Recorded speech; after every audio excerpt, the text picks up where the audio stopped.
ദൈവത്തിന്റെ അതിപരിശുദ്ധ നാമം മഹത്വപ്പെടുമാറാട്ടെ. വിശുദ്ധ നോമ്പിന്റെ 31 ദിവസത്തെ ധ്യാനത്തിന് ആധാരമാക്കുന്നത് വിശുദ്ധ യോഹന്നാൻ എഴുതിയ സുവിശേഷം 15 അധ്യായം അതിന്റെ ആദ്യത്തെ 10 തിരുവചനങ്ങളാണ്. ഞാൻ സാക്ഷാൽ മുന്തിരിവള്ളിയും എന്റെ പിതാവ് തോട്ടക്കാരനുമാകുന്നു. എന്നിൽ കായ്ക്കാത്ത കൊമ്പൊക്കെയും അവൻ നീക്കിക്കളയുന്നു, കായ്ക്കുന്നതൊക്കെയും അധികം ഫലം കായ്ക്കേണ്ടതിന് ചെത്തിവെടിപ്പാക്കുന്നു. ഞാൻ നിങ്ങളോട് സംസാരിച്ച വചന നിമിത്തം നിങ്ങൾ ഇപ്പോൾ ശുദ്ധിയുള്ളവരാവുന്നു. എന്നിൽ വസിപ്പിൻ, ഞാൻ നിങ്ങളിലും വസിക്കും. കൊമ്പിന് മുന്തിരിവള്ളിയിൽ വസിച്ചിട്ടല്ലാതെ സ്വയമായി കായ്പാൻ കഴിയാത്തതുപോലെ എന്നിൽ വസിച്ചിട്ടല്ലാതെ നിങ്ങൾക്ക് കഴിയുകയില്ല. ഞാൻ മുന്തിരിവള്ളിയും നിങ്ങൾ കൊമ്പുകളുമാവുന്നു. ഒരുത്തൻ എന്നിലും ഞാൻ അവനിലും വസിക്കുന്നു എങ്കിൽ അവൻ വളരെ ഫലം കായ്ക്കും. എന്നെ പിരിഞ്ഞ് നിങ്ങൾക്കൊന്നും ചെയ്യുവാൻ കഴിയുകയില്ല. വളരെ പ്രധാനപ്പെട്ട ഒരു പ്രസ്താവനയാണ് I am the truth vine. ഞാൻ സാക്ഷാൽ മുന്തിരിവള്ളിയാണ്. ഈ ഒരു പ്രസ്താവനയുടെ അർത്ഥവും പൊരുളും മനസ്സിലാക്കിയാണ് ഇന്നത്തെ ധ്യാനത്തിന്റെ ഉദ്ദിഷ്ട ലക്ഷ്യം. ദൈവം വെട്ടിയൊരുക്കുകയാണ്. യേശുവാകുന്ന മുന്തിരിച്ചെടിയോട് ചേർന്ന് നിൽക്കുന്ന ശാഖകളെ പ്രത്യേകമായ സ്നേഹത്തിന്റെ കരുതലോടെ ദൈവം വെട്ടിയൊരുക്കുന്നു. കൂടുതൽ കായ്ക്കാനായി, കൂടുതൽ മധുരമുള്ള ഫലങ്ങൾ പുറപ്പെടുവിക്കാനായി ദൈവം വെട്ടിയൊരുക്കുന്നു. യേശുവാണ് മുന്തിരിച്ചെടി, പിതാവ് കൃഷിക്കാരനും നാം ഓരോരുത്തരും ശാഖകളും. വെട്ടിയൊരുക്കുന്ന അവസ്ഥ അത് വളരെ വേദനാജനകമാണ്. അനുദിനവും ദൈവം വെട്ടിയൊരുക്കുന്നുണ്ട്. ഓരോ ദിവസങ്ങളിലൂടെയും നമ്മൾ അനുഭവിക്കുന്ന വേദനകളും സങ്കടങ്ങളും രോഗങ്ങളും വെട്ടിയൊരുക്കുന്നതിന്റെ ഭാഗമാണ്. ഞാൻ എപ്രകാരമാണ് ആ വെട്ടിയൊരുക്കലിനെ സ്വീകരിക്കുന്നത്? ചിലപ്പോഴൊക്കെ ഒരുപാട് പരാതികളിലൂടെയും വേദനകളിലൂടെയും പരിഭവങ്ങളിലൂടെയും കുറ്റപ്പെടുത്തലുകളിലൂടെയും നിരാശയിലൂടെയും ഒക്കെയായിരിക്കാം ഈ വെട്ടിയൊരുക്കുന്ന അവസ്ഥയെ നാം ഒക്കെ ഏറ്റെടുക്കുന്നത്.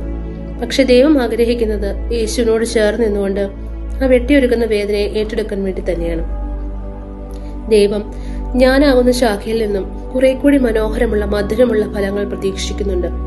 സ്നേഹമുള്ളവരെ, എപ്രകാരമാണ് എന്റെ മനോഭാവം? ചേർന്ന് നിൽക്കാൻ സാധിക്കുന്നുണ്ടോ?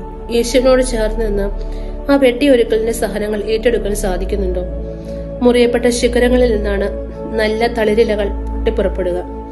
യേശുവിനോട് ചേർന്ന് നിന്നുകൊണ്ട് നല്ല ഫലങ്ങൾ പുറപ്പെടുവിക്കാൻ നമുക്ക് സാധിക്കട്ടെ. കോവിഡ് മഹാമാരിയിലൂടെയും മറ്റു പല പ്രശ്നങ്ങളിലൂടെയും ദൈവം നമ്മെ വെട്ടിയൊരുക്കുകയായിരുന്നു. നാം എപ്രകാരമാണ് അതിനോടൊക്കെ ചേർന്ന് നിൽക്കാൻ സാധിച്ചത്?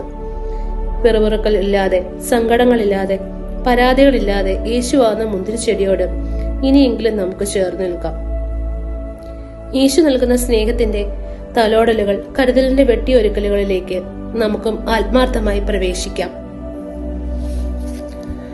മുന്തിരിത്തോപ്പുള്ള ഏതൊരു കർഷകനും ഓരോ വിളവെടുപ്പിന് ശേഷവും മുന്തിരിച്ചെടിയെ വെട്ടിയൊരുക്കാറുണ്ട്.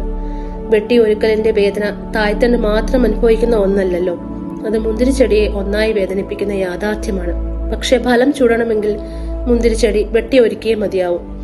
നമുക്ക് മുമ്പിൽ മുന്തിരിച്ചെടിയും ശാഖകളും നമ്മെ ഓർമ്മപ്പെടുത്തുന്നത് നാമും ദൈവവും തമ്മിലുള്ള അഭിന്നമായ ബന്ധത്തെക്കുറിച്ചാണ്. വേർതിരിക്കാനാവാത്ത ഈ ബന്ധം സംജാതമാകുന്നത് പരസ്പരം ഒട്ടിനിൽക്കുമ്പോഴാണ്. ഈ ഒട്ടിനിൽക്കൽ സാധ്യമാകുന്നത് വചനത്തിന്റെ നിറവിലൂടെയാണ്. ഈ നിറവ് നമ്മെ സ്നേഹത്തിന്റെ പൂർണ്ണതയിലേക്ക് നയിക്കും. യേശുവാകുന്ന മുന്തിരിച്ചെടിയുടെ ശാഖകളായി നിരന്തരം വസിച്ച് എപ്പോഴും നല്ല ഫലങ്ങൾ പുറപ്പെടുവിച്ച് യേശുവിന് സാക്ഷ്യം വഹിക്കുവാൻ നമുക്ക് എല്ലാവർക്കും സാധിക്കട്ടെ. ദൈവം നമ്മെ സ്നേഹപൂർവ്വം ക്ഷണിക്കുന്നുണ്ട്.